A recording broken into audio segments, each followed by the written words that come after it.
Fala galera, sejam bem-vindos a mais um Texto Inspira. Sou Alex, seu host, e estou aqui junto com meu amigo Gerson. Fala, Gerson. Grande Alex. Cara, super legal estarmos juntos novamente, né? E qual é o motivo pelo qual a gente está aqui? Porque olha, inspirar é o nosso propósito, né, Alex?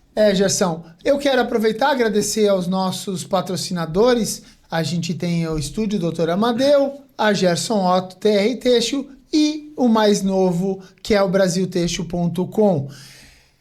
Fazer um convite especial para cada um que está nos ouvindo, assistindo. Não esqueça de ir lá no canal, de se inscrever, né, Alex? Isso aí, É importante fazer a inscrição, né? A gente bateu recentemente um recorde assim, em downloads no processo do Spotify, né? Então o Spotify está muito assistido, então é bem legal. Então se inscreva também no Spotify, fique atento em todas as mídias sociais, que a gente sempre está com muita notícia, né? E também não esquecer, né, Alex, do Texto em Loco, né? Que toda terça-feira tem um episódio novo, né? Saindo no Instagram, né? Então é bem interessante. Que são conteúdos mais curtos, com alguma interação com a indústria ou com alguma pessoa que a gente encontre por aí, né, nessas nossas andanças, porque a gente não para nunca, né? É isso aí, querido. E episódio anterior a gente tratou até um pouco de mundo, né? E hoje, novamente, aí a gente vai tratar desse do nosso universo do têxtil no mundo inteiro, né, Alex? Exatamente, Gerson. Você já vai ter visto ali a chamada. A gente está aqui com o Thiago Reitz, da Fader Company, que é especializado no mercado internacional e de moda, porque é aí que vem o grande desafio. Seja bem-vindo, Thiago. Ô, Alex, obrigado, né? Gerson, obrigado também pelo convite. Para mim é um prazer, uma honra estar aqui com vocês para falar um pouquinho aí tanto da minha história, um pouquinho aí do atual, né? Quem é a Fader, quem é o Thiago também, o que a gente faz e olhar um pouco para o futuro, né? E, Alex, eu tenho que fazer um comentário, né? Que o Thiago tinha comentado comigo que lá no final do vídeo ele vai estar dando um recado muito especial, né? Então, fique até o final do episódio de hoje. Pode ser que seja no meio, Gerson. No meio hoje. Pode ser que seja no meio. A gente não pode ficar dando esse vídeo. A pessoa acelera lá e vai no final direto, cara. Então, mas aí tem que ficar atento e assistir o episódio inteiro. É isso aí. Já. E aí, Thiago, assim, as pessoas talvez não te conheçam. A gente que está no mercado e está aqui na região do Vale do Itajaí, eu já ouvi falar muito da tua empresa e sei da competência que vocês têm. Mas se você puder, conta para quem está nos assistindo, na verdade, nosso público, quem é o Thiago, como que o Thiago chegou aqui, da onde que ele veio. É sempre legal para que as pessoas se conectem contigo. Legal. Eu acho que falar um pouco da minha trajetória é falar um pouco da Fader, né? Porque por mais que nós estávamos em caminhos separados, a gente estava em caminhos juntos também em vários momentos, né, da minha vida profissional.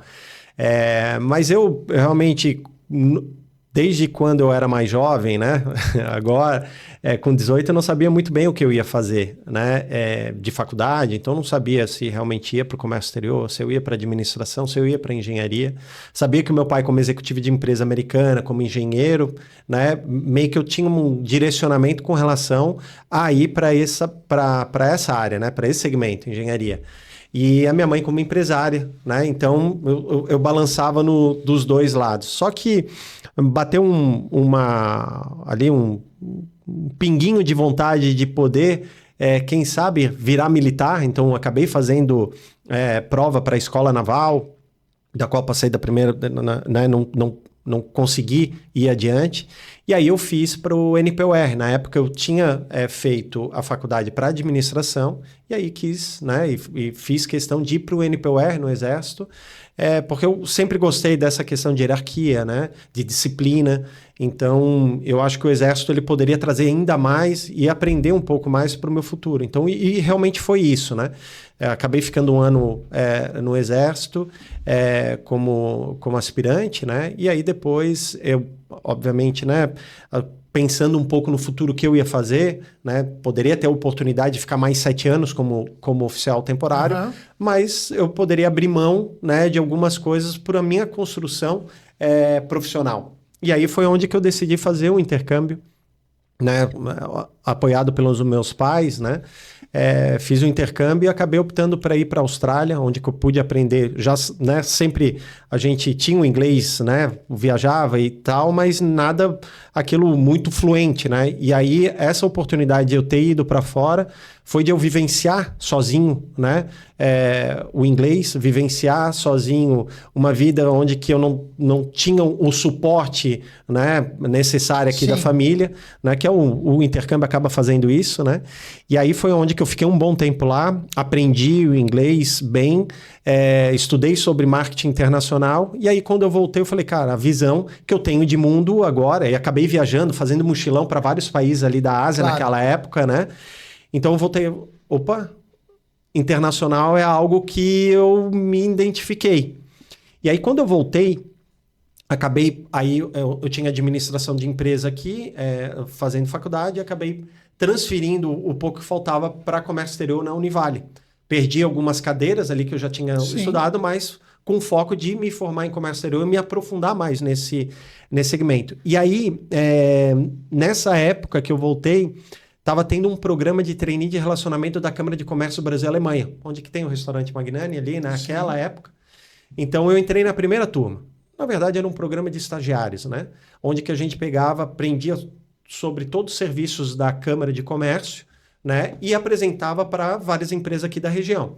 Só que o que eu aprendi ali foi muito importante para o que hoje eu me tornei, né? Ou ainda tenho para eu construir minha vida profissional, que era o quê? Eu saber exatamente o que eu estava vendendo, mas como me posicionar para vender alguma coisa, né? Porque, na verdade, eu trabalhava lá, eu batia na porta, vamos lá, de algum diretor de empresa e falava, ó, essa daqui é a Câmara de Comércio, eles têm esse serviço aqui e acho que faz sentido para vocês. Então, como era muito novo, né, a gente se portava de uma maneira, né, usava terno, ia ter uma responsabilidade um pouco maior, porque a gente estava lidando com pessoas, né, que decidiam realmente, esse era o objetivo.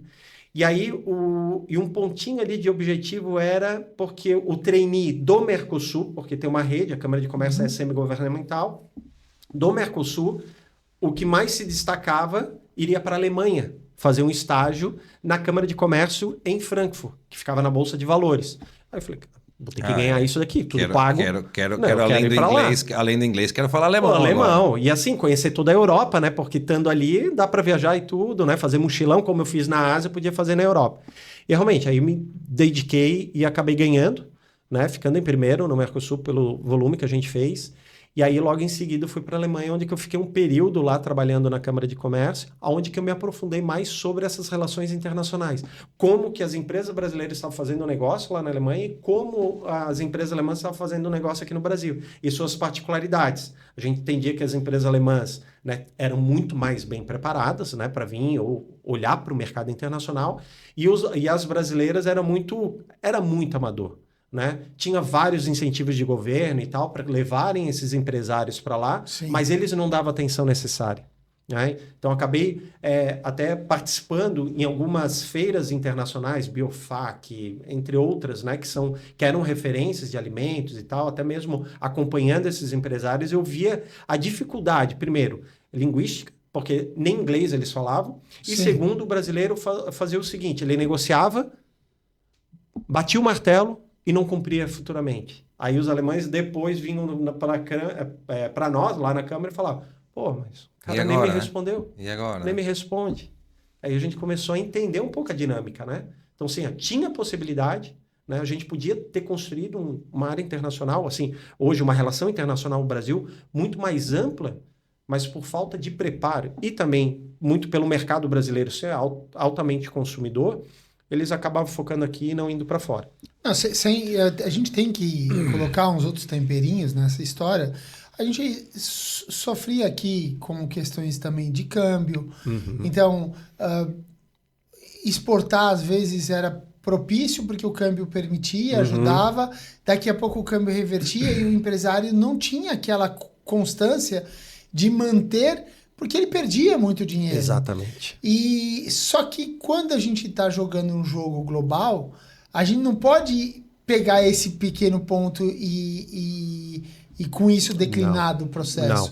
A gente conversava aqui antes de começar, que é uma coisa é exportar, né? Exportar é vender para fora. Beleza. Isso é um negócio, é um spot, é um ponto. Internacionalizar faz parte de toda essa construção que a gente começa a perceber na tua fala quando você vivenciou o mercado internacional e aprendeu uma série de formas como que lá tem que funcionar, Exatamente. né? Acho que e aí essa tua experiência na Câmara de Comércio te trouxe essa visão de multilateral, né? Muito bom. Assim, como a gente estava lidando diretamente com eles, né? Então a gente via realmente essa dificuldade, essa percepção do empresário em fazer com que o negócio ele prosperasse para frente, não só momentâneo. Fechei aqui, é isso. Pô, eu tenho um exemplo aqui. A gente levou um empresário que ele fazia bala de goma de cachaça. Cara, é sensacional. Na época, na Biofact, todo mundo olhava, meu Deus, eu quero essa balinha, tipo balinha de goma mesmo, de cachaça. O pessoal foi indo, era gostoso e tal. Para nós era um pouco enjoativo, mas os alemães e outros ali da Europa gostavam. Só que o cara nem tinha preparado a produção dele para ele fazer aqui no Brasil. E ele já estava na Alemanha. Ok, poderia ser. Vou focar 90% meu lá para um mercado internacional. Que é... Mas nem isso ele tinha preparação. Ou seja, a empresa não só não vendeu para lá, ou não entregou, vendeu, mas não entregou, não prosperou, como aqui no Brasil também não prosperou. E aí o meu ponto naquela época era, como é que uma instituição brasileira apoia empresas dessa maneira, pagando parte da viagem, sem prepará-las adequadamente para estarem lá? Então eu comecei, não é possível. Já começava a perceber, a empresa, pelo menos assim, ela não está preparada, ok, faz parte do jogo. Agora, uma instituição ou algo que fomenta esse tipo de negócio e fomenta as indústrias brasileiras para poder exportar, não prepará-las de uma maneira correta para poder ir para um mercado altamente competitivo, que é o alemão, altamente competitivo, que é a União Europeia, né? Então, assim... Será que não foi desperdício de tempo e dinheiro? Aí comecei a pensar, né? Falei, não faz sentido. Se faz isso com alimentos, se faz isso com máquina, faz isso com outros segmentos, né? Viu, Thiago? Eu te ouvindo falar e fico encantado, né, com tua fala. Acho que muitas pessoas que estão nos ouvindo e nos assistindo, talvez essa tua história de vida aí de conhecer o mundo dessa forma, talvez seja novamente um sonho que muitos... queriam ter tido, né? Alguns que têm filhos agora têm a oportunidade, de repente, de promover isso para os filhos, né? Exato. Mas se olhar, assim, qual foi o principal aprendizado que tu tivesse, assim, olhando para esse mundo, né? Encarando agora aquele momento, enxergando esse mundo que é muito diferente do que se fala ou do que a gente imagina. Quais foram as principais, assim, experiências que tu tivesse nesse momento da tua vida? Até aquela máxima, né? Quem vê... Como é que é? Não sei, quem vê cara não vê corre, ou aquele negócio... Porque assim, tudo é lindo. Mas ele deve ter tido um monte de agruras também nesse processo. Bastante. É tudo muito bonito. O cara ficou viajando para fora. Não, cara, ele teve que se virar nos 30, né? Me virar nos 30. Primeiro porque eu estava ainda terminando a faculdade. Então, assim, muitas coisas eu tive que aprender na marra. Curva de aprendizado estava íngreme, né? Quase 90 graus, assim, cuidado para não cair para trás e ia ser um tiro no pé. Então, todo esse aprendizado, né? Primeiro, com uma língua nova que eu não sabia falar, que era o alemão, né? Eu não sabia falar espanhol na época, sabia por escola, né? E lá era a Câmara era meio que o do Mercosul, então a gente tinha pessoas da Argentina buscando, então esse foi um aprendizado. E aí o inglês, obviamente, a gente tinha ali já fluente. Mas acho que o aprendizado de a gente conseguir conectar o que está acontecendo ao seu redor com o que a gente pode ajudar eles, na verdade, porque eu estava no meio, né? Tinha um diretor lá que dava, o Michel, um cara sensacional, assim, tinha um poço de conhecimento, então ele dava uma direcionada. E até um ponto muito legal, porque na época era tudo PowerPoint, a gente usava para apresentar, né? E eu sempre fui... eu sou perfeccionista em algumas coisas, mas algumas coisas a gente deixa passar porque a gente quer ser objetivo para entregar. E ele não. Ele era totalmente perfeccionista. Então, ele me auxiliou, que até hoje eu levo, na perfeição de entrega. Seja numa proposta, seja numa ligação, seja numa entrega de consultoria. Então, assim, Thiago, tu tem que saber o que tu tá falando, tu tem que fazer isso daqui, é meio que um processo, né? Então, ele dava o direcionamento e aí fazia com que, pô, eu tô sempre errado. Aí, pensando nisso, eu falei, opa, eu tenho que melhorar. A próxima vez eu não posso fazer dessa maneira. E aí a gente começou, eu me desenvolvi bastante nesse sentido, até para não decepcioná-lo, por eu estar estagiando lá, mas também por eu estar querendo crescer profissionalmente, né? Então, isso fez com que eu também crescesse muito. Mas, claro, aí a gente, quando é jovem, né, e a gente vê essa geração nova, a dificuldade que tem para aprender. Tudo está muito mais... Hoje, né? Está muito mais fácil do que antigamente. Hoje eu ponho aqui no ChatGPT, a gente sabe exatamente qual certificação que precisa para uma empresa de alimentos exportar para a Alemanha, qual que é a certificação, né, que precisa para a importação de um tecido da Índia, né? E assim por diante. Antigamente, não. Antigamente, ou tu conversava com quem sabia, ou tu buscava em outros meios, que muitas vezes eram livros em inglês e tal, que a gente não tinha, muitas vezes, até o acesso a isso, né? E aí, veja, eu vou até fazer essa conexão com a conexão do empresário despreparado. Porque a verdade é assim, ó, eu acompanhei alguns processos que eu procurei, comecei a tentar exportar tecidos brasileiros em 98. E sempre com o apoio da Apex, no programa Tex Brasil. A verdade é que era muito bem feito, era entregue para nós todo o material, inclusive uma brochura com todos os dados do país. Eu quero saber quantas pessoas liam aquilo ou quantas pessoas buscavam aquela informação. Hoje em dia, eu acredito que a informação também está fácil, mas quantas pessoas acessam de fato? Ou quanto elas procuram entender que é necessário se preparar para aquilo? E quero trazer mais um ponto que eu acho que, ouvindo vocês falar aqui, aconteceu em mim como insight. Quanto estratégico passou a ser a venda internacional? Eu acho que para decidir, eu vou botar a minha empresa para exportar, ou para buscar a internacionalização, ela tem que, em primeiro lugar, fazer essa avaliação estratégica. É estratégico para mim, a minha empresa, por exemplo, ter um faturamento em dólares? Se eu pago muita matéria-prima em dólar, faz muito sentido. É estratégico, é muito bom. Ou seja, a exportar só por exportar não faz sentido. Não. Porque senão você vai declinar da exportação e vai maltratar o cliente. E aí é pensar em toda essa jornada de excelência, que eu gostei demais, porque todo mundo que trabalha com alta performance ou que se dedica e busca resultados de alta performance precisa buscar conhecimento, se envolver no processo, entender o processo, planejar e não desistir na primeira dificuldade, que foi o que você não fez. Exatamente. Eu acho que esse é o ponto, assim, a persistência é fundamental, né?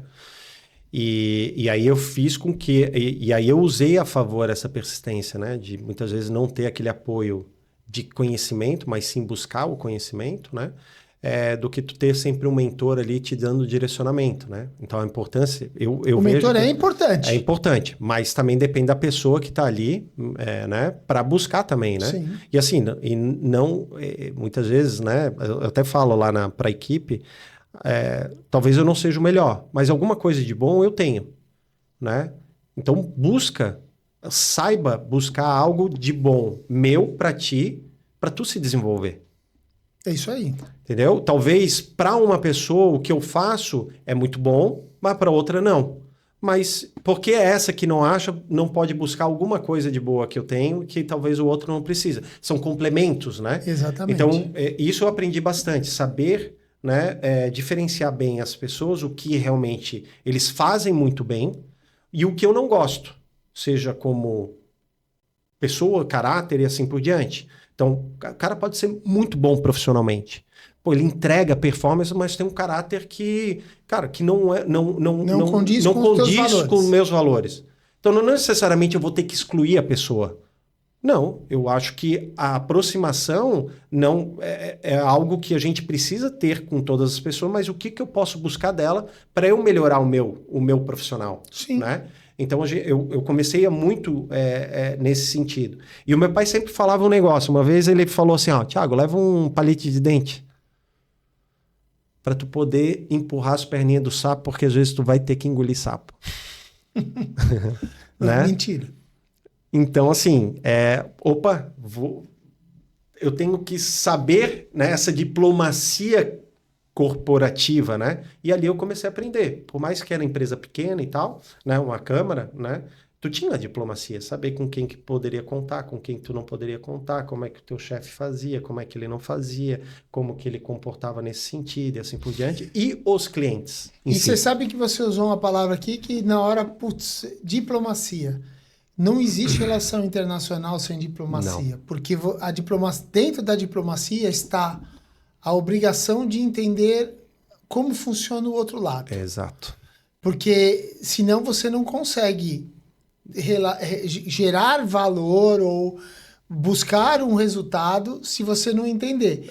E quando a gente vai pensar no mercado internacional e internacionalização, é um quesito que você trouxe bem interessante. Que eu nunca tinha pensado dessa forma. Diplomacia. E você treinou isso, obviamente, dentro da Câmara de Comércio. Sim. Porque agora eu já estou começando a ficar curioso de saber como é que você chegou até o texto. Porque legal. É isso. Esse que é o ponto, né? Ali era até então pouco texto, né? Minha mãe teve empresa, né, de texto, então eu lidei desde criança com essa área, né? Tá. Desde ali, cortando fio, né? E assim por diante, em jeans e tal. Então, eu sabia como é que era o processo em si, né? Eu vivenciava isso, né? Na parte da minha infância e adolescência, né?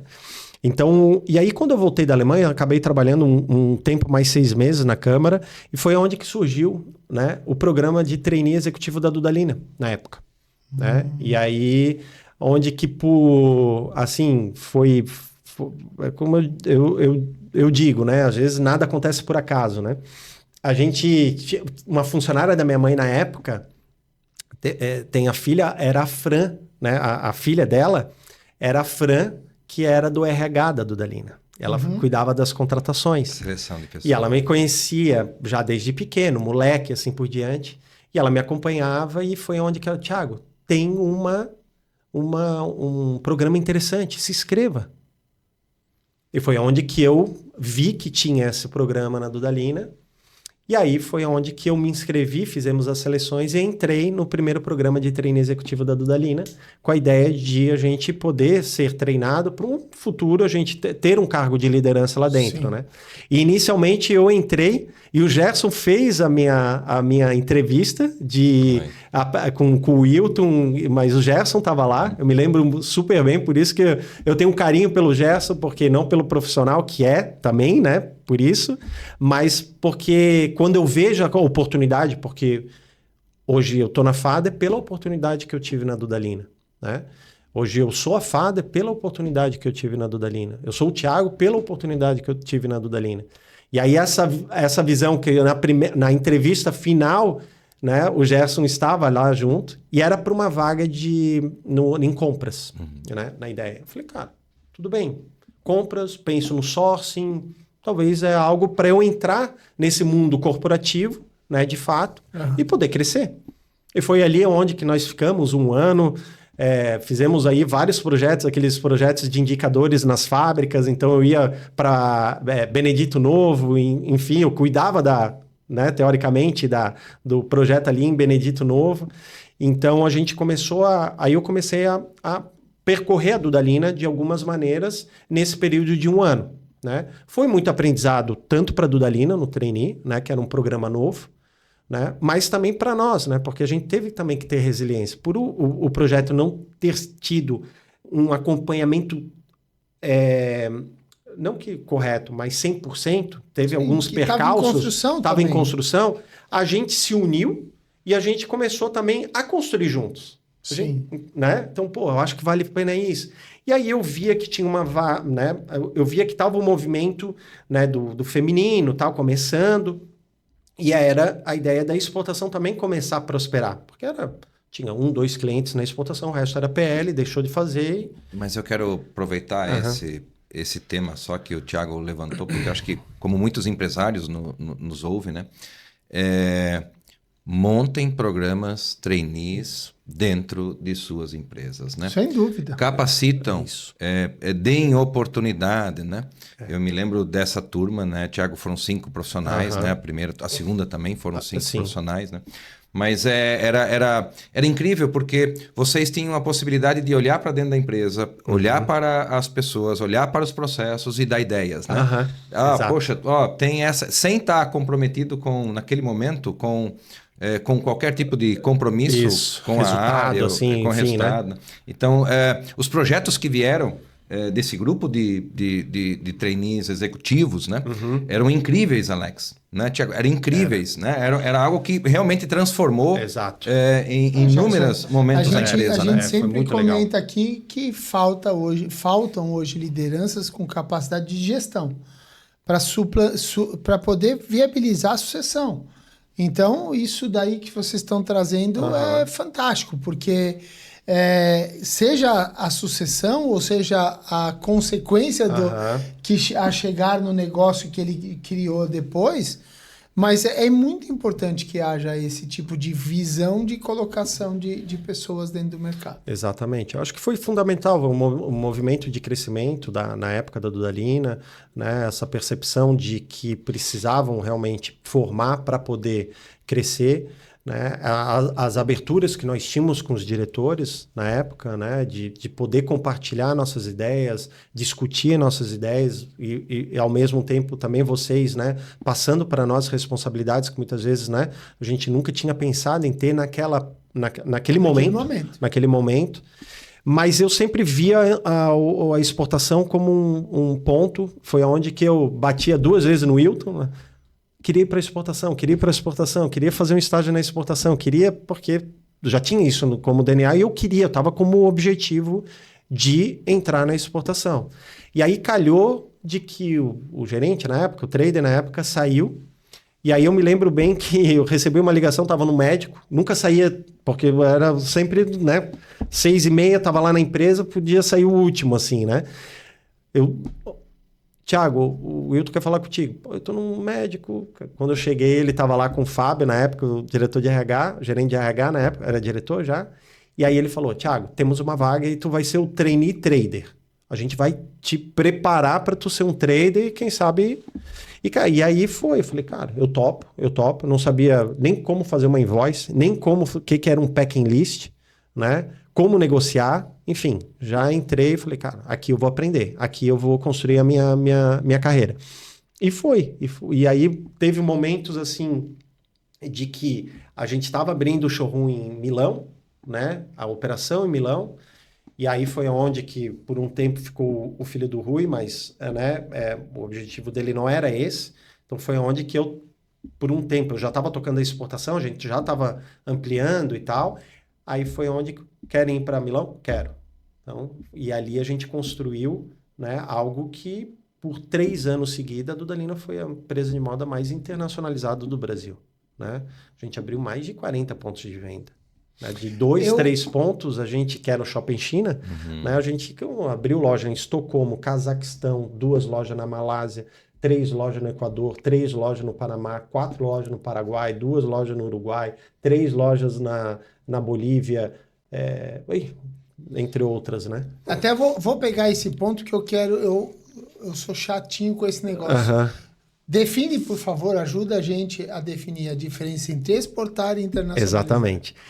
Isso eu acho super importante. E aí eu vou colocar o gancho da Dudalina. Naquela época, nós estávamos crescendo a 2 dígitos no Brasil, uma coisa de maluca, assim, né?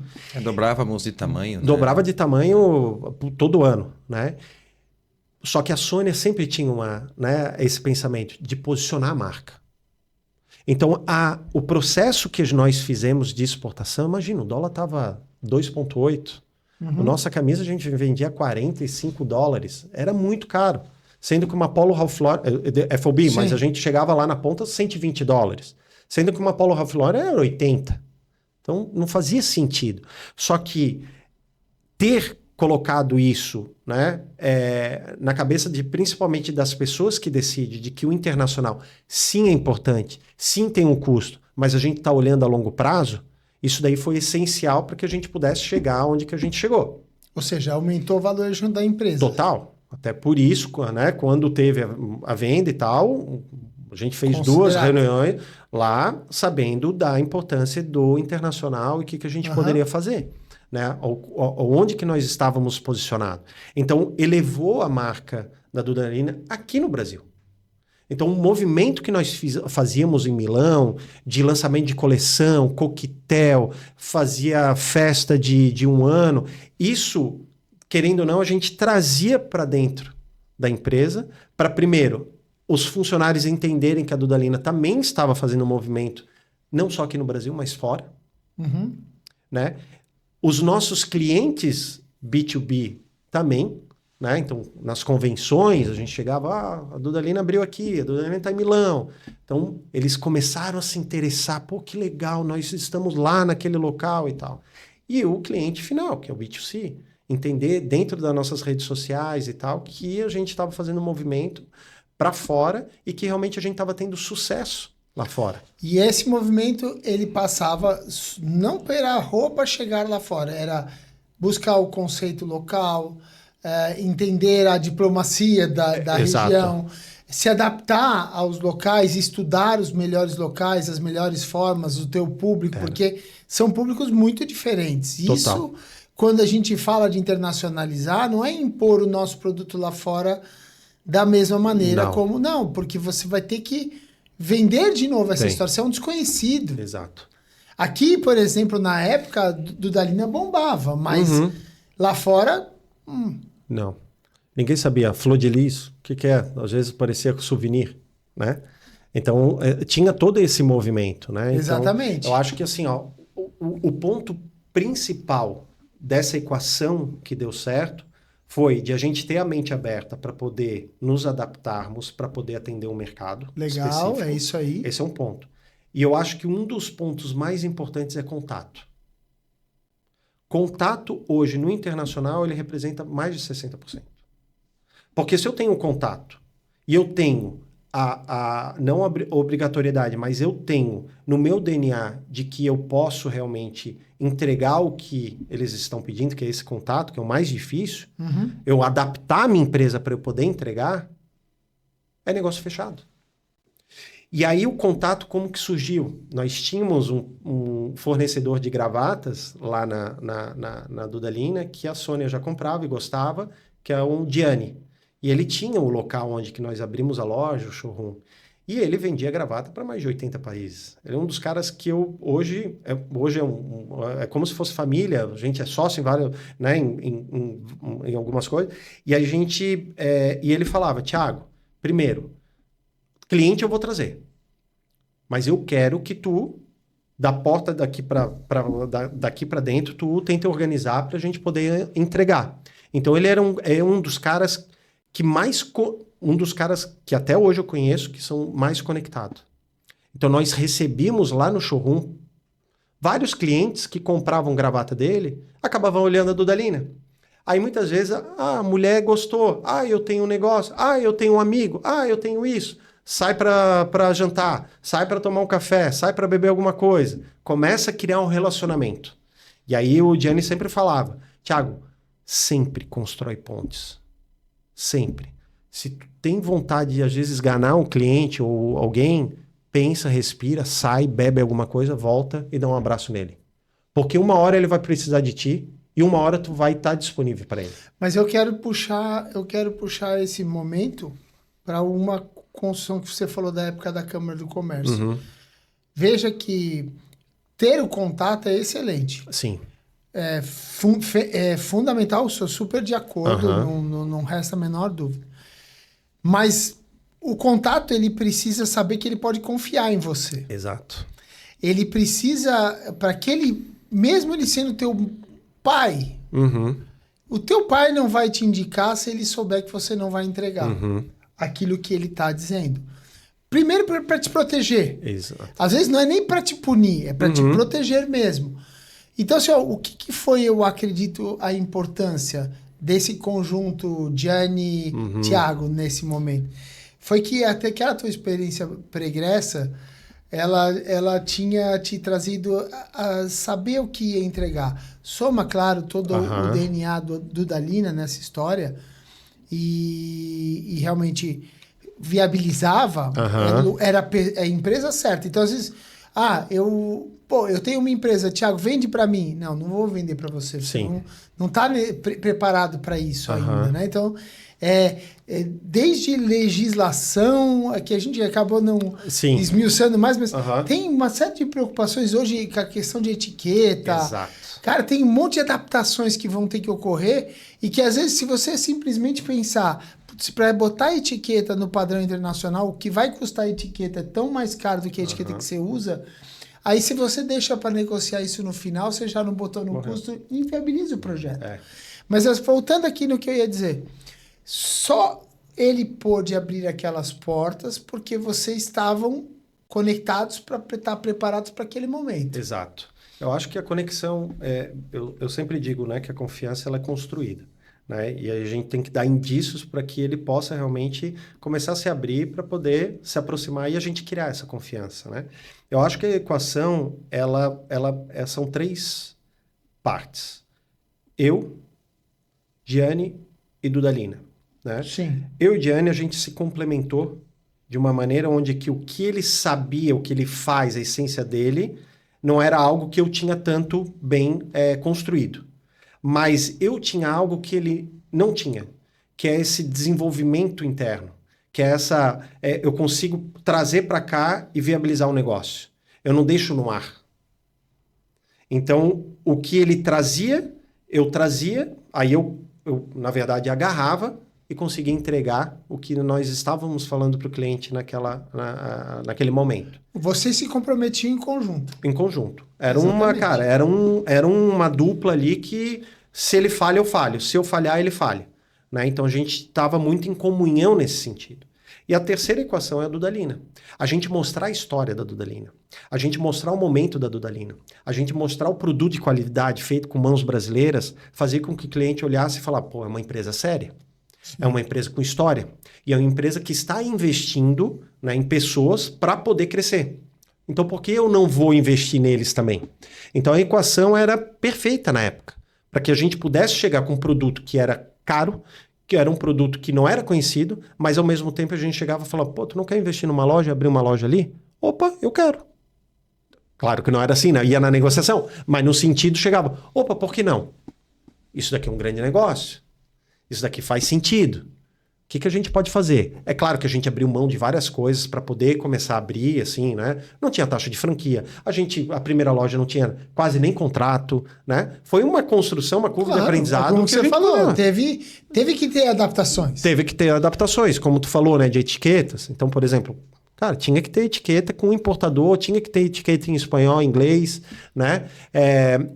Então, como que a gente fazia? Vamos colocar direto na produção já e saía tudo ao mesmo tempo? A gente pegava exemplo como a Zara, que sempre tinha e tal. Cara, vamos fazer. Daqui a pouco, a cada 6 meses, a gente olhava aquela etiqueta, tirava o que cliente que foi embora, ou que a gente achava que clientes não viria mais, tirava, acrescentava outros. O fato da internacionalização, ela estar, por exemplo, na estratégia de um negócio, né? Das empresas, né? Isso faz com que haja, de certa forma, uma retaguarda, né? De quem está na ponta ali para fazer negócios, como também muda completamente, Alex e Thiago, né? O compromisso das pessoas internas, né? Exato. De se comportarem diferente perante produto, perante velocidade, né? Mesmo que muitas vezes não estivéssemos na época lá preparados, né? Mas nós nos preparávamos muito rápido, porque a gente sabia que aquilo verdadeiramente era importante e todos sabiam. Exatamente. Eu até gostei bastante do que você trouxe, Gerson, porque eu ia perguntar mesmo isso. E até vou fazer uma pergunta para você. Cara, como é que foi? Porque assim, ó, esse é um grande desafio. Quanto elevou o produto do Dalina o fato de estar presente no internacional? Quando... Porque você nivela... vamos lá. Quando a gente antigamente dizia assim, esse produto tem qualidade. Sim, todo produto tem qualidade. Pode ser que a qualidade seja ruim, né? Mas tem produtos que têm a qualidade melhor. O objetivo é repetir diversas vezes a mesma qualidade. Mas depois que você adota um determinado padrão, você não consegue regredir. Então, assim, como é que era lidar com o que exportar vai ser uma qualidade, interno é outra. Não, tudo eleva ou não. O padrão de qualidade ele era único, a etiqueta que era costurada, por exemplo, lá na peça, ela era costurada para todas as peças, não se escolhia a peça para ir para o mercado internacional. Entendi. Né? Ou seja, o grande segredo, primeiro lugar, é a estratégia. Primeiro, é a estratégia, pôr na estratégia. Segundo, trazer todo mundo para esse processo junto, né? Todos faz com que... Envolvidos. Todos não só envolvidos, como comprometidos, né? Sabendo que, poxa, um produto lá no outro lado do mundo, fora do país, entregar já no próprio país já não dá para... O mercado não aceita problema de qualidade. Né? Fora, como é que você vai resolver, né? Então, você tem que mandar um produto perfeito, né? Então, essa mentalidade, busca essa cultura... pela excelência. Isso, essa mentalidade, essa cultura, ela faz com que só o fato de pôr na estratégia muda completamente a cultura das pessoas que estão envolvidas. E aí isso precisa ser, lógico, liderado, conduzido para esse processo. Né? Ponto 1. Ponto 2. O fato de ter a exportação, de exportar, né, de internacionalizar, né, novamente provocou e provoca nas empresas a necessidade de aprender a entregar corretamente o pedido. Sabe, negócio no Brasil, as empresas são muito acostumadas a mandar pedido parcial. Exato. Vou quebrar o pedido, vou mandar em 2, 3 partes. Não dá para mandar para o mercado internacional, o pedido tem só que ir a documentação que dá de trabalho já. Então o que acontece? Quem opta? Verdadeiramente, quem opta em por internacionalizar se adapta até nesses processos. Se transforma, acontece uma transformação interna tão valorosa, né? Que também, além do interno, né? Então o mercado nacional ele acaba sendo beneficiado com essa nova mentalidade, porque é a mente que tem que mudar, e aí eu acho que é extremamente importante. Empresário, promova a internacionalização das suas marcas. Exatamente. Vai transformar a sua empresa. Com né? certeza. Com certeza vai transformar. Né? E aí o que acontece? Né? Você já não compara mais o teu produto com produtos nacionais. Agora você compara o teu produto com produto internacional, né, trazendo necessidade, né, Tiago, de exigência. Então, o fato de internacionalizar... Agora, vamos olhar para o mercado interno. Né? No momento em que um representante pode chegar num cliente e dizer, olha, eu quero te mostrar aqui as fotos da loja de Milão. O status quo. Nossa, o valor agregado que isso gera. E você sabe que o Thiago começou falando ali uma hora e eu me lembrei do Ferreirinha falando sobre a busca pela excelência, né? Que a gente vive esse momento hoje de fornecer uma experiência, mas buscar incessantemente a excelência. E acho que quando a gente compete globalmente, é inevitável você estar lidando nesse mercado com o máximo de excelência. Porque, cara, você não está mais brincando com o vizinho da esquina. A gente não está brincando. É gente boa, profissional, cara. Vamos fazer uma comparação com o futebol?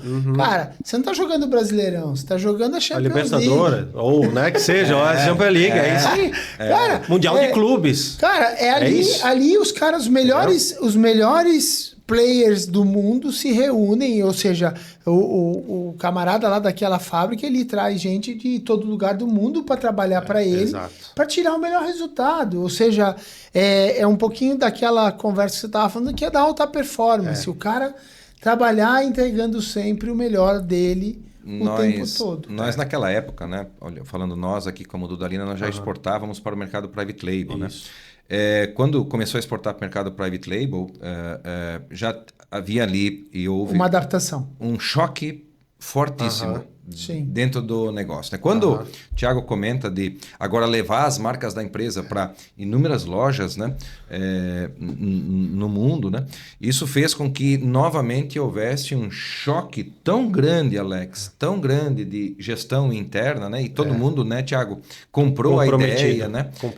Foi junto. Então, o que acontece, né? Só conectando, né? Olha como é importante. Internacionalizar a marca. Você transforma a tua mentalidade completamente do teu negócio e você reposiciona esse negócio nesse olhar. Se eu estiver falando alguma coisa errada, vocês podem me corrigir. Eu vou fazer o Thiago seguir, porque senão nós vamos permanecer no case do Dalina e, na verdade, ele teve que se reinventar após a Dudalina e hoje está diversificando, não seria a palavra, você está transmitindo esse tipo de cultura para outras empresas, além lógico, usando a experiência que você teve com a Dudalina, mas, e assim, eu acho muito bacana. Então, eu queria chegar nesse Thiago, ponto, né? Thiago da Fader hoje, né? Não, legal, Alex. Eu acho que assim, né, depois foi para Restock, primeira exportação da Lelis Blanc foi sob a minha gestão, primeira da John John foi a minha gestão, estava com o movimento de ir para Nova York também, que fizeram, mas aí eu saí da empresa e aí foi tocado internamente, né, por um tempo, mas aí por toda essa gestão confusa que teve, e aí realmente não... Mas aí o ponto da Fader foi, aí por isso que eu digo, né, são caminhos distintos que se juntaram e que hoje estão, né, juntos e a gente pretende ficar juntos para sempre. Mas desde o primeiro momento, quando eu falei da curva de aprendizado, eu não sabia como fazer um packlist ou não sabia fazer. Era a Fader que fazia. Porque a Fader era fornecedor, era prestador de serviço da Dudalina desde 2000. Né? Parceiro de trabalho. Parceiro de trabalho. Fazia os PLs e tal. Então a Fader essencialmente era serviço. Faz documentação de exportação, faz documentação de importação. É uma trade. Sim. E na época, toda a parte operacional, documental da exportação era feita com a Fader. Então, para eu poder começar a compreender um pouco, eu me aproximei da Fader, na época da Hildes e Caio. E aí a Sheila, minha sócia hoje, ela foi esse movimento que me fez com que a gente realmente estruturasse bem a área para poder atender todo esse crescimento de exportação. Então, desde ali, a gente começou a criar uma afinidade, né? Desde 2011 ali, a gente começou a criar essa afinidade. Foi aonde que depois, com saindo da Dudalina, a gente se aproximou para eu poder entrar dentro da sociedade da Fader. No sentido de crescer a Fader até mesmo em outros segmentos. Eu até vou fazer um parênteses aí, porque provavelmente a Fader, quando iniciou nesse parte documental, estava muito ligada a alguns benefícios que a gente teve no estado de Santa Catarina, que foi um movimento fantástico que houve aqui e que trouxe muita gente para o mercado de comércio exterior, inclusive em universidades e tudo, que foi os programas governamentais do Proemprego e etc. E isso ajudava e ajuda até hoje, mas naquela época era muito mais. E com as mudanças e alterações governamentais, esses benefícios hoje são muito pequenos e tendem, inclusive, a acabar. Então, eu acredito que a tua aproximação também veio em boa hora. Sim. Porque havia uma necessidade muito grande, e há ainda, de que existem mais de 450 comerciais importadoras e exportadoras em Santa Catarina. Essas empresas hoje precisam buscar o produto próprio, ou de importar e distribuir, que é a função básica de uma trade, ou de encontrar e vender para fora, tratando do processo de internacionalização. Acho que aí que foi esse... ajudar a mais fusão, ainda né, nesse fusão. sentido. Eu acho que assim, a Fader estava num momento onde que é uma empresa realmente que era relevante aqui, de serviço, mas não era o tamanho que é hoje a gente está. Então, a ideia era a gente não só diversificar serviço, mas diversificar segmentos. Essa era a intenção. Acelerou na pandemia, porque a gente entendeu que na pandemia, projetos que nós tínhamos engavetado, para poder pensar mais para frente, a gente teve que colocar na prática sem sem pensar, sem planejar, só executar e aí é trocar a roda com o carro andando. Né? Porque era o momento, a gente tinha que estar fugindo daquela onda que estava corroendo a nossa empresa, principalmente serviço. Imagina, pandemia. Não, o internacional morreu, né? Tanto exportação quanto importação. Aí surgiram outras grandes dificuldades de logística, exatamente. De câmbio, a falta de desabastecimento. Cara, foi uma caos, loucura, né? foi um caos. Só que a gente surfou muito naquela onda, né? Que é no sentido que, então a Fader hoje ela faz serviço de exportação, serviço de importação, trade, né? Onde que a gente tem clientes no Brasil inteiro. Né?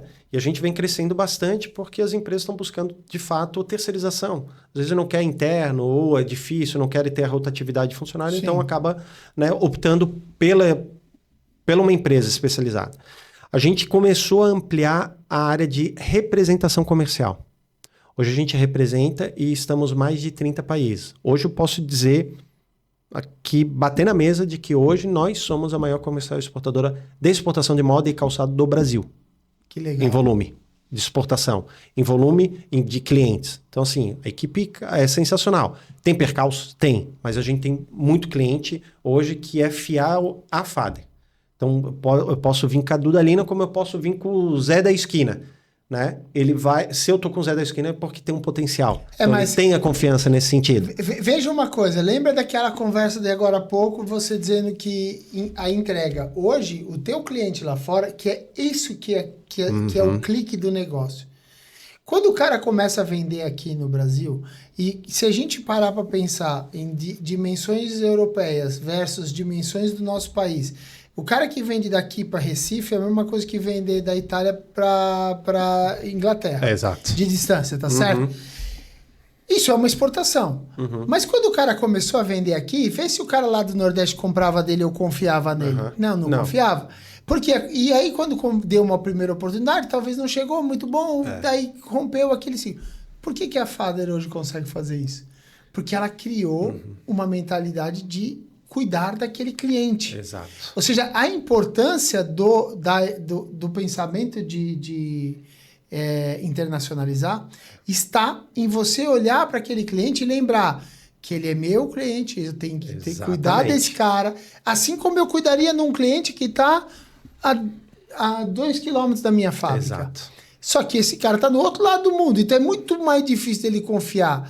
Tem muito mais percalço para acontecer ao longo do processo. E é por isso que você, quando diz assim, o cliente sabe que quando é da Fader, eu posso vender esse, eu posso vender aquele. Exato. Porque ele sabe que aquele cara respeita o processo dele. Exatamente. E tu sabe, Alex, que a gente bateu muito a cabeça, né? Porque era o seguinte, a gente via várias empresas batendo na porta, pô, Fader, quero vender.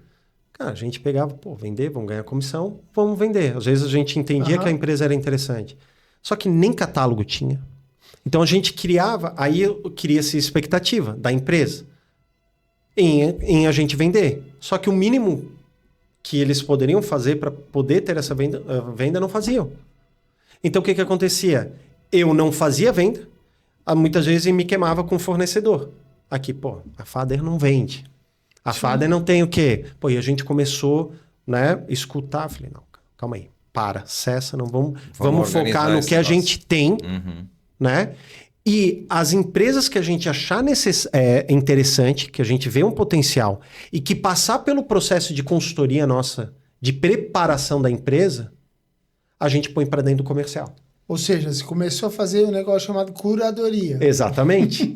O que era, na época... Não, fica tranquilo, é normal. Exatamente. Negócios são assim, a gente quebra a cara, erra, acerta, ajusta. Exato.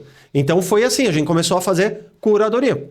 Ou seja, preparar a empresa, dar um mapa para ela, abrindo o horizonte dela, falando, olha, tu tem essa oportunidade. Então a gente criou dentro do nosso negócio ferramentas para embasar todo um direcionamento do processo de exportação. A gente tem ferramentas que endereçam as empresas para um processo de internacionalização, aliado com a nossa expertise. Então, pode vir a empresa X, que muitas vezes, Thiago, eu achei interessante o Paraguai, eu não quero exportar, mas eu estou pensando em fazer uma maquila para eu ter um produto específico que eu trago da China, eu ter uma competitividade no Brasil. A gente ajuda, a gente tem contatos, a gente prepara a empresa para ela poder estar lá, para ela poder produzir o que ela realmente quer, para trazer o produto com competitividade, para ela poder ter um lucro maior, para ela poder investir mais em pessoas aqui no Brasil. Então, esse é o processo de internacionalização. Então, a gente começou a entender, além de exportar, além do projeto de a gente preparar, a gente tem que ter braços em projetos específicos para que quando essa empresa estiver preparada, a gente poder atender. Então, a gente começou a trabalhar o 360 graus do comércio exterior. Então, isso nos ajudou bastante a dar o resultado para as empresas. E aí a gente dá o foco. Hoje, quantas empresas tem que vocês atendem exportando? São mais de... No têxtil, vamos botar. No têxtil? Na moda, vai.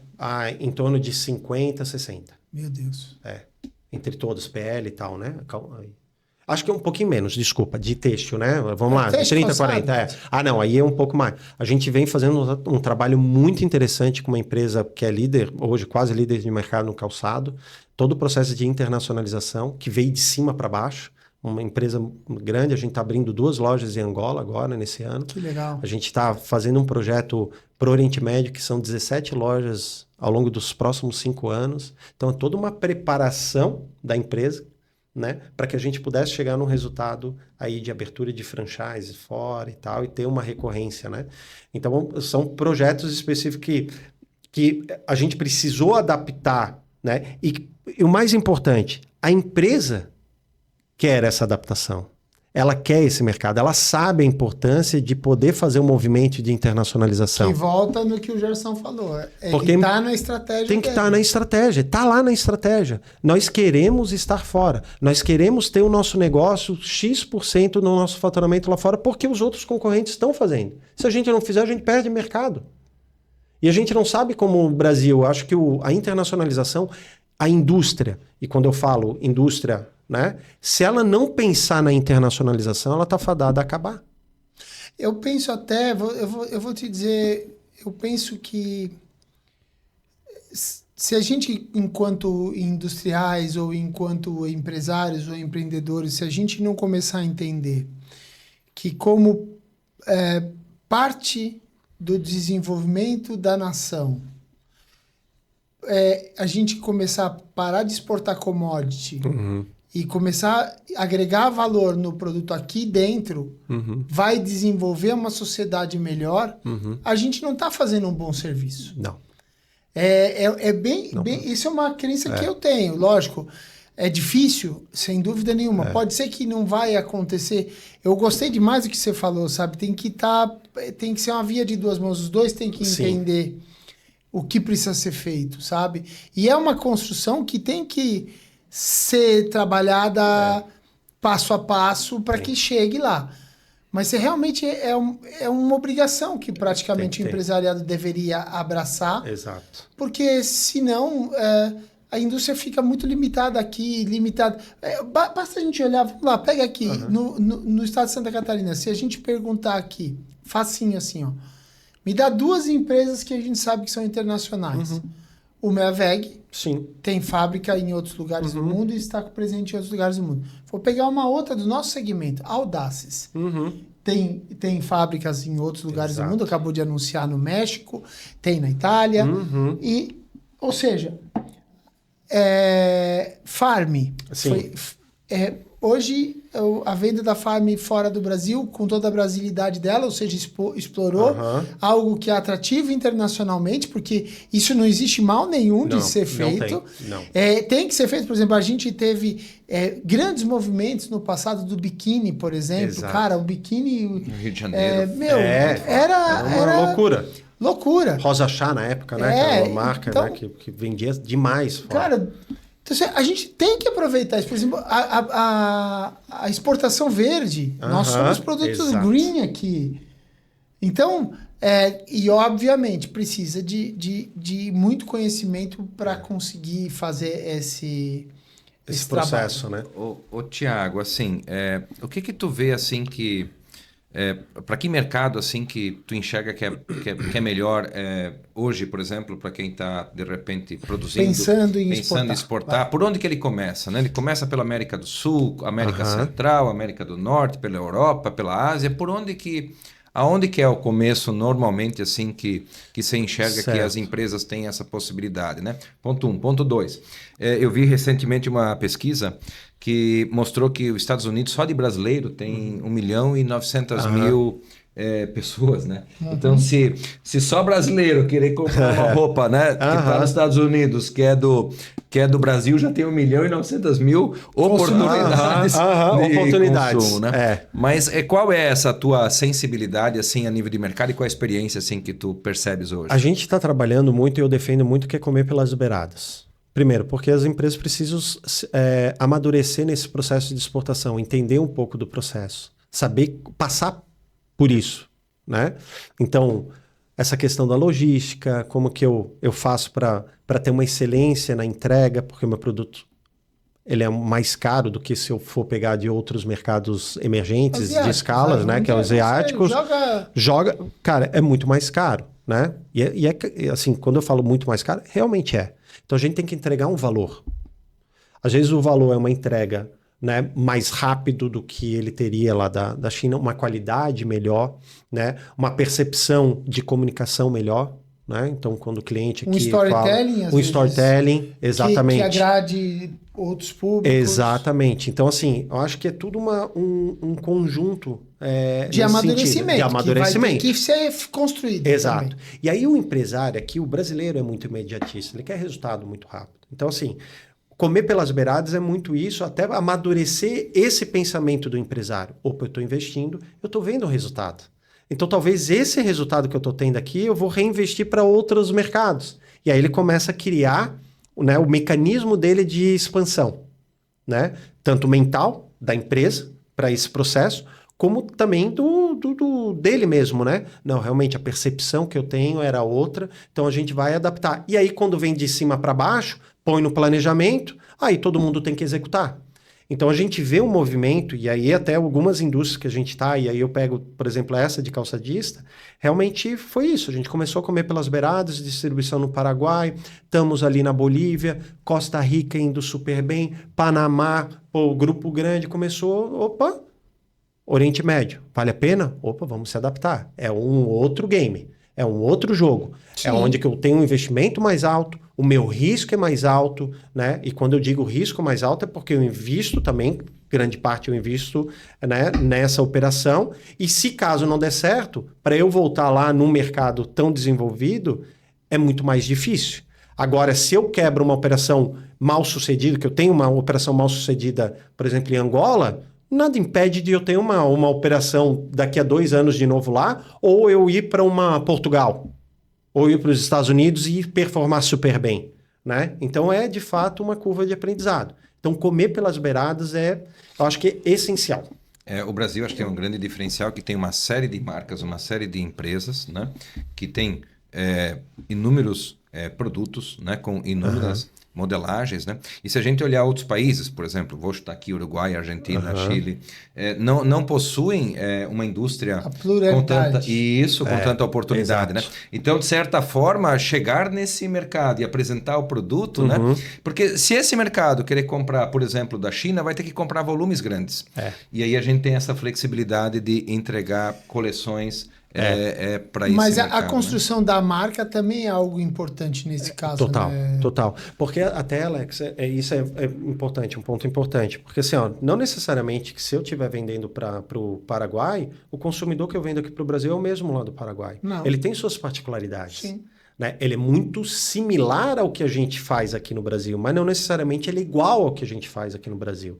Então, assim, essa ruptura, né, de percepção de consumidor, que ela não é tão gritante, ela é muito próxima, faz com que a gente vai se amadurecendo para poder encaixar a peça. É mais fácil a gente encaixar a peça. A gente encaixando a peça, opa, consegui fazer. Tá rodando. Vamos para outro mercado. Ali um pouquinho a percepção um pouquinho mais distante. Vamos encaixar. Comecei a perceber. Então, esse amadurecimento, né, interno de poder se adaptar, né, para mercados específicos vai fazer com que tu também cresça. né? E aí a gente vê várias empresas. Eu tenho até um exemplo aqui. Teve uma empresa lá do Nordeste de cosméticos. Eu não conhecia. 2021 entraram em contato comigo e eu fui para lá no Ceará. Conheci a empresa, sensacional. Eles usam produtos do sertão, produto de cosmético. Começaram a abrir várias lojas. Hoje eles são fortíssimos lá no Nordeste. Aí começou a focar na distribuição e tal. Morreu o assunto exportação. Voltaram agora há pouco. E aí tanto o dono quanto, né, o pessoal ali perguntam: Thiago, qual é a percepção? A gente começa por aonde? Aí eu falei para ele: a percepção que eu tenho do produto de vocês, ele está muito paralelo a 2 steps. Um deles, comer pelas beiradas, porque eu acho que é o amadurecimento que vocês precisam ter, né, para isso. E Vamos o dizer, outro... esse comer pelas beiradas que você quer dizer é como se o cara fosse para musculação para criar músculo. Isso. Ele começou no fitness hoje. Isso. Ele vai na musculação, ele tem que começar lá, devagarzinho. Isso. Para ele ir aprendendo. Porque isso. vai ter que adaptar, cara. Vai ter que... Ele lembra como foi a etiqueta? Sabe? São uma série de... os timings são diferentes. Como você falou, um pedido não vai parcial, o pedido vai completo. Sabe? São pequenos detalhes que o cara precisa aprender e ir brincando. Exatamente. Até para ele não se queimar, não exagerar, não errar a mão. Porque às vezes ele tem uma oportunidade muito boa, o produto realmente poderia performar, mas talvez por uma, afobação, algum erro estratégico, ele vai errar e aí ele pode cessar todo um projeto futuro por um erro estratégico. E o segundo step dele? E o segundo step, ele tem um ativo muito forte, que é o storytelling. É isso aí, ó. Que é o storytelling de ele ter a indústria lá no sertão, usar produtos do sertão, produtos, insumos, né, que não tem em nenhum outro lugar, né? Ele conseguir transferir todo o que ele faz ali com a comunidade. Pô, ele tem um projeto sensacional. Aí o mercado europeu ou americano, ou mercados mais desenvolvidos, pode ser um baita de um mercado para ti. Porque eles percebem isso. Aqui na América Latina não percebem isso. Ali é mais preço, produto e oportunidade. Agora, lá fora, eles vão... A primeira essência, qual que é o storytelling? E que, de fato, é feito aquele produto. Pô, eu tenho um produto que eu poderia comprar na Sephora de vários outros, mas eu tenho um produto ali que, pô, é feito do bambu do sertão do Brasil, que tem um projeto não sei das quantas e tal. Opa, isso chama atenção. Então, eu tenho 2 caminhos paralelos. Um pouco mais rápido, o amadurecimento, mas o outro aqui, ele começa já a trabalhar storytelling em inglês, storytelling em espanhol, né? Como que a gente pode fazer alguns projetos, certificações que eu replico aqui do Brasil para lá para fora, que fica mais fácil quando eu for exportar. O cara ficou: Thiago, sensacional, é isso mesmo, é isso que a gente está pensando, porque é um ponto estratégico que a gente tem aqui, que tanto X% do faturamento, vamos começar. Quem nunca exportou, Thiago, quando atende o mercado nacional, tem uma preocupação muito grande, por exemplo, de receber pago, né? Manda o pedido. Exato. E como é que faz para receber? Aqui no Brasil, o nível de inadimplência, por exemplo, ele é altíssimo, né? De não pagar, né? Como é que funciona o processo dos meios de pagamento desse tipo de processo, de exportação? Assim, é bem simples, tá, Gerson? E é bem mais garantido. É bem mais garantido, exatamente. Ele é bem mais garantido. Essa é mais uma das vantagens da internacionalização. Exatamente, porque a tua inadimplência depende só de ti. Receber. Porque se o cliente não quer prazo e tu der para ele, o risco é teu. Mas se não, tu vai negociar talvez um desconto a mais para ele pagar à vista, ou carta de crédito. Hoje tem seguros de crédito, né, que tu poderia colocar isso dentro do teu fluxo ali da operação, que aí vai ser diluído e tu pode dar prazo para ele garantido, né, ou seja, o pagamento. Ou seja, o fato de exportar hoje, a gente recebe o dinheiro antes do que muitas vezes até a mercadoria saia, dependendo da grande maioria, sim. Depende, cara. Tudo depende. Por exemplo, eu vendo muito fio importado, que vem da China. Você paga um adiantamento e antes do fio entrar no Brasil, antes de entrar no porto do Brasil, você tem que pagar a diferença para receber os documentos. E existe um risco nessa operação de que eu, quando bater aqui, não pague, por exemplo. Mas aquele dinheiro que eu paguei na entrada cobriria, teoricamente, esse prejuízo, vamos dizer, de retornar com a carga. Isso. Então acaba que é muito mais seguro.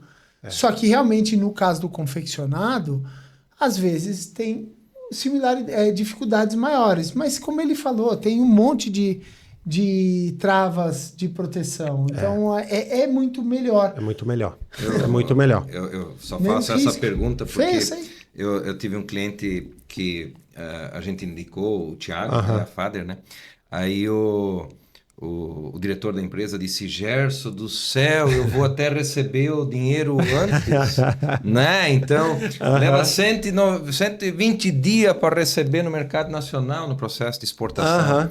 Existe essa oportunidade de botar Sim. até o dinheiro antes no processo, ou seja, o risco ele é bem menor, Sim. como Exatamente. vocês comentaram. Não, Não, e hoje e tem tem- ferramentas hoje de financiamento de exportação. Às vezes fluxo de caixa, né? As empresas, principalmente as pequenas e médias, as pequenas, né? Geralmente, não tem vem um pedido. Às vezes, pô, ele não tem matéria-prima, precisa comprar e tal. Então tem linhas de crédito hoje especializadas para exportação, com subsídio. Assim, ó, o nosso sistema S e Apex, essas coisas, tem um monte de solução bacana. Tem. E esse trabalho, provavelmente, é um dos trabalhos que o Exatamente. Thiago tem, de levantar esse tipo de Isso, solução. isso. Pessoal, o tempo para variar tá indo a 1000. É verdade. Nós já falamos um pouco do presente e tal. Eu vou te deixar um pouco livre agora Aham. para você trazer aquilo que você gostaria de dizer, ou sobre como você enxerga para o futuro, Aham. ou como você mesmo pensa esse bate-papo de hoje aí, como influenciar positivamente, inspirando, né, Aham. a quem está nos escutando. Eu acho que assim, eu sempre falo, né, que a internacionalização, o processo internacional de qualquer indústria, não empresa, mas indústria e empresa, ela na verdade não pode ser mais uma opção. Ela tem que ser uma necessidade de sobrevivência, né? E aí a gente fala não só na importação, exportação ou construção de filiais e tal, mas na construção do mindset global. O que é o mindset global? É o ir para fora, buscar conhecimento, entender o que está sendo feito lá fora, trazer para a minha realidade, filtrar para a minha realidade, colocar em prática e ter um resultado diferente do que eu faço, com um resultado, né, positivo. Então, eu vou me diferenciar da concorrência, eu vou expandir o meu negócio, eu vou ter mais lucro. Então, a gente está defendendo muito na Fader, e a gente tem delegações para NRF, Canton Ferry e tal, que a gente faz, muito para que o empresário, quando vá para lá, entenda outra realidade. Porque às vezes vocês rodam bastante indústria, vocês sabem que o dia a dia ele consome. Tá imerso no dia a dia dele. Ele consome. E às vezes até ele está comprando a ideia que outro vendeu. Exato. Porque ele não está conseguindo parar para olhar e analisar. Sabe aquela história do tempo do ócio, né? O cara sentar. Eu trabalhei algum tempo com exportação e de sentar num café e observar o vai e vem das pessoas para entender aquela cultura nova. É por isso exemplo. aí. É isso aí. Então tu vivencia, não vai ter uma palestra, tu não vai ter um YouTube que tu vai vivenciar da forma quando tu estiveres lá fora vivenciando isso, né? Então a percepção é diferente. Então, quando a gente fala de mindset global, é isso, né? O que eu posso, como empresário, como pessoa, como até não só empresário, dono de empresa, mas sim executivos, funcionários, ter a oportunidade de ir para fora, né? E não necessariamente ir para fora, quando eu falo, é sair do status quo deles aqui, por exemplo, né? Às vezes ir para São Paulo é uma realidade diferente, né? Então, a gente sempre bate muito nessa tecla. Então, eu acho que as empresas precisam entender que esse processo ele não é mais uma opção, ele é uma necessidade. Esse é o ponto 1. Ponto 2, o mundo está cada vez, ele é interligado. As pessoas, as empresas precisam entender isso. A gente vê o que está acontecendo lá no leste europeu na guerra entre Rússia e Ucrânia, o quanto que afetou o nosso dia a dia. Para quem importa, para quem exporta, o frete aumentou, né? Essa percepção de insegurança. Veja a questão das tarifas que o Trump impôs à China. Primeiramente, os preços ficaram super baratos para comprar matérias-primas e insumos. O frete estava ridículo de preço. O Trump mudou a ideia e liberou por 90 dias. Cara, os preços dos fretes dispararam, as matérias-primas subiram. Aí, quando isso começou a resolver, surgiu o tarifaço para com o Brasil. Exato. Olha quanto afeta a geopolítica, vai afetar os negócios, o ambiente de negócio, estando aqui ou estando fora.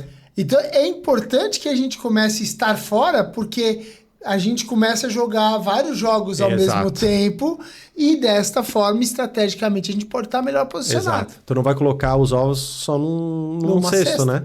Tu vai ter que começar a diversificar. Então, esse movimento pós-pandemia, então, a gente teve pandemia, teve a guerra da Rússia e Ucrânia que está até hoje, a gente teve o que aconteceu em Israel, agora a gente, né, com o Hamas, a gente teve o que aconteceu há pouco com o Irã, né, a gente vê a questão do tarifaço. Então, olha só, em um lapso de 5 anos, o que aconteceu.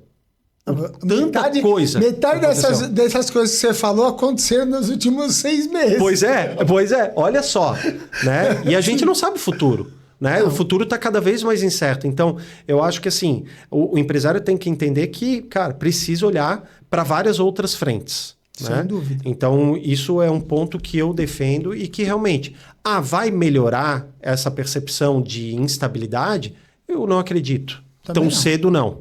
Tá? Acho que a gente vai ver uma percepção de instabilidade por mais tempo, então a gente está convivendo, a gente vai conviver com isso. O empresário precisa trabalhar isso internamente, dessa desconfiança de eu poder segurar para não poder investir, para não poder crescer. Né? A gente tem que entender que realmente a gente precisa olhar outras oportunidades. Thiago, você falou de 2 guerras. Devem ter hoje acontecendo ao mesmo tempo 70. E essas 70 existiam há 2 anos atrás. A gente que não olhava, não percebia. Então, assim, infelizmente ou felizmente, é necessário para uma empresa pensar em diversificar mercados, até porque vai trazer avanços para a questão da construção e do crescimento da empresa. Vai aumentar o valuation, vai ter um monte de benefícios. 2010, eu vou sair do ambiente, mas vou voltar nele. 2010, eu e a Dani fomos em Lages, né? Na festa do Pinhão, né? E naquele dia que a gente foi, teve um show de lançamento do Michel Teló. Isso foi 2010, né?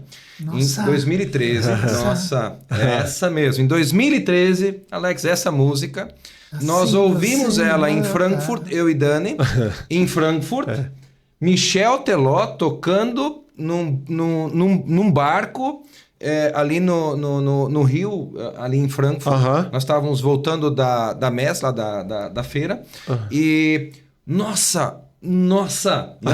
A música acontecendo. Aí, dali nós, da Alemanha, a gente acabou indo para a Itália, fomos num shopping em Verona.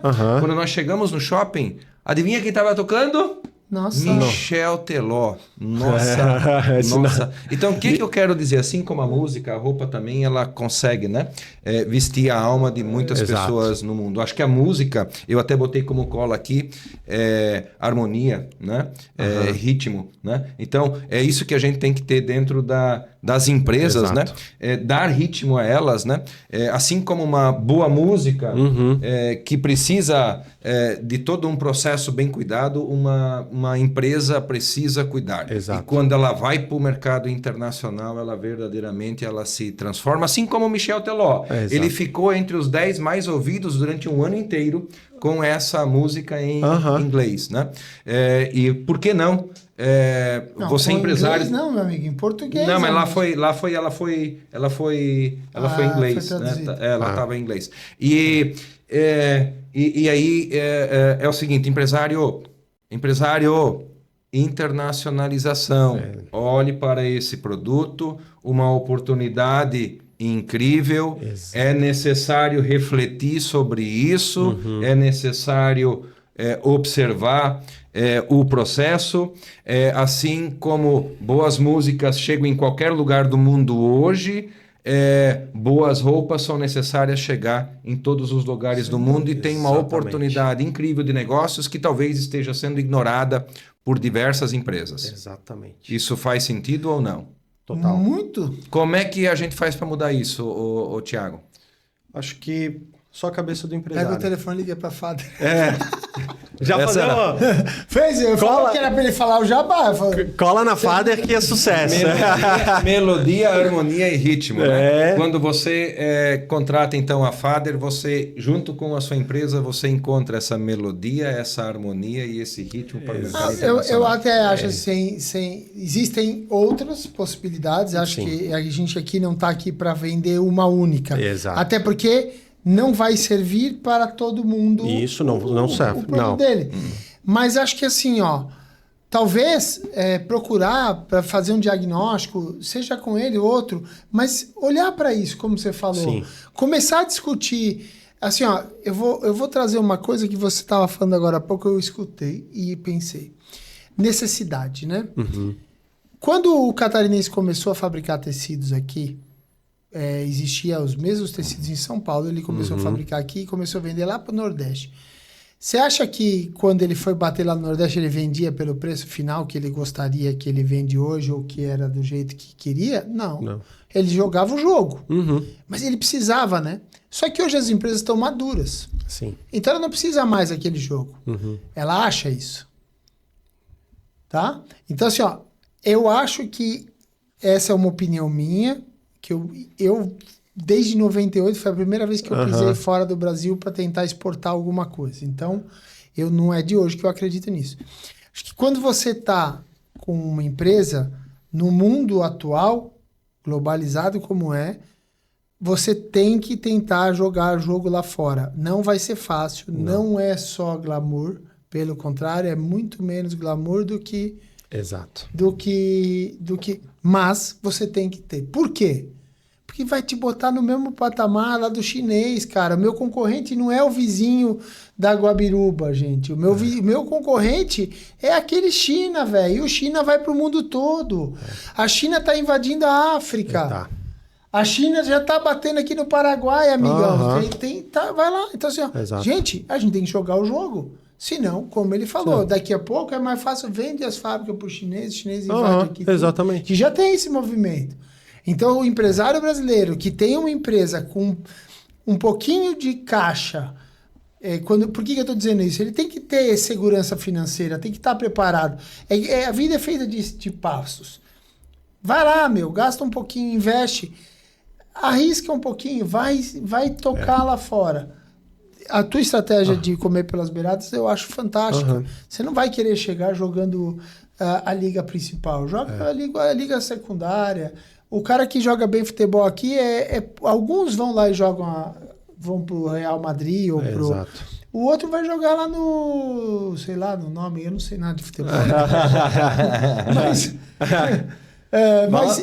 Sai daqui e vai pro, sei lá, cara, Boca o Juniors. Cazaquistão. Boca Juniors, você zoou, cara. Vai lá, como é que é? Vai lá pra Turquia lá. Vai lá pra Turquia. Cara, vai lá pro Galatasaray. Pronto, Arábia. lembrei, ó. Arábia. Ou vai jogar no Al Bilal. E vai faturar e vai ganhar dinheiro. Vai ganhar, talvez até mais vai do se que... desenvolver. E aí, às vezes, ele vai aparecer pro mundo. Ah, mas eu jogando o Brasileirão apareço mais pro mundo. Não, filho. Você vai jogar o Brasileirão. Não vai. Você tem que ir jogar lá. Vai jogar a Liga de Angola. Isso. Angola é um baita mercado de oportunidade, nem tão exigente. Exato. Às vezes é um primeiro passo. Essa estratégia vai buscar gente competente, Exato. que faça. E acho que esse não é uma brincadeira que o cara vai... Mano, eu vou lá tentar. Não é. Tu vê, né, Angola, até para finalizar, a gente abriu 4 lojas em Angola, né? E 3 lojas numa pancada só, onde que eu levei a Giovanna Antonella para ir junto e a gente fazer, né? E lá foi o único mercado que a gente teve que adaptar um pouco da nossa operação do que era feito aqui no Brasil. Porque lá a gente precisava ter modelos negras, né? E até nas nossas comunicações de loja, que tinha display, que tinha tudo. Então, calma aí. Nas outras coleções a gente tem que começar a pensar nisso, a gente tem que pensar no mercado, porque é um mercado que é excepcional, trazia um resultado enorme, porque 4 lojas, né, com volume grande, e a gente queria cada vez mais vender mais. Sim, para isso a gente precisava se posicionar. O azul não dava pertencimento para aquela pessoa que estava ali. E cara, isso aí. É fantástico. É esse teu último insight aí. É isso aí. Alinhar a comunicação, né? É isso. É adaptar o meu negócio para aquela realidade. Claro, cara. Tem que fazer sentido, senão eu não vou usar. O Alex e Gerson, e não é caro. Não? Não é nenhuma uma mudança de situação de empresa, o empresário, né, para entender que realmente o que eu estou falando aqui não precisa de milhões para fazer. Não. É só percepção. E aí a vontade de querer fazer. Esse é o ponto. Eu e o Alex, nós conversávamos direto de trazer o tema da internacionalização para o Texto Inspira, né? E durante várias vezes a gente tentou e a nossa agenda não estava dando certo, até que o Thiago mandou uma mensagem semana passada e disse, Gerson, cara, eu vou estar em Blumenau, vamos gravar? Disse, cara, sensacional, maravilhoso. Então, novamente, primeiro, hoje... muito obrigado pelo teu tempo, em nome deles também. Programa sensacional, né? Obrigado de todo o coração por abrir um pouco da tua história, né? E também trazer tanto conhecimento e informação aí para o Texto Inspira, né? Para poder novamente inspirar você ficou a cada um com que está dúvida nos... também aí, quiser fazer qualquer pergunta, a gente encaminha para o Thiago. Se você quiser depois, vai estar lá as redes sociais do Thiago, Exato. Pode buscar direto. Mas muito obrigado mesmo. Veio num bom momento, eu falei que casou. Exatamente. As coisas acontecem assim. Nada acontece por acaso, né? Exatamente. Sensacional. Que fique à vontade para deixar a tua mensagem ali. Não, primeiro eu queria agradecer, né? Agradecer a oportunidade de estar falando aqui sobre um tema tão importante, sobre a minha realidade, né? E poder mostrar um pouco quem é o Thiago e quem é a Fader, né? Então, nós estamos totalmente à disposição, né? Para poder ajudar os empresários a poder olhar esse caminho internacional de uma forma diferente, ou de uma forma mais estruturada, mas com um caminho fácil de trilhar, né? Não pense que o internacional ele é um processo difícil. Não, né? É um bicho de 7 cabeças. Né? A gente está aqui para facilitar. Isso Esse é o nosso trabalho. Então, queria agradecer e fica à disposição para, né, quem empresário, né, que tenha alguma dúvida. Acho que todas as redes sociais vão estar aqui, então fiquem à vontade de entrar em contato com a gente. Beleza, obrigado. Super legal, né, Alex? Não esqueça de compartilhar o episódio de hoje, comentar nas nossas redes sociais e também, né, Alex, comentar com os seus amigos, né, profissionais que estão do lado, com outros empresários. Olha como foi importante e interessante o episódio de hoje, né? É isso aí, pessoal. Muito obrigado pela tua audiência. Siga com a gente. Daqui a uma semana eu te vejo de novo. Um forte abraço e obrigado. Até quinta-feira.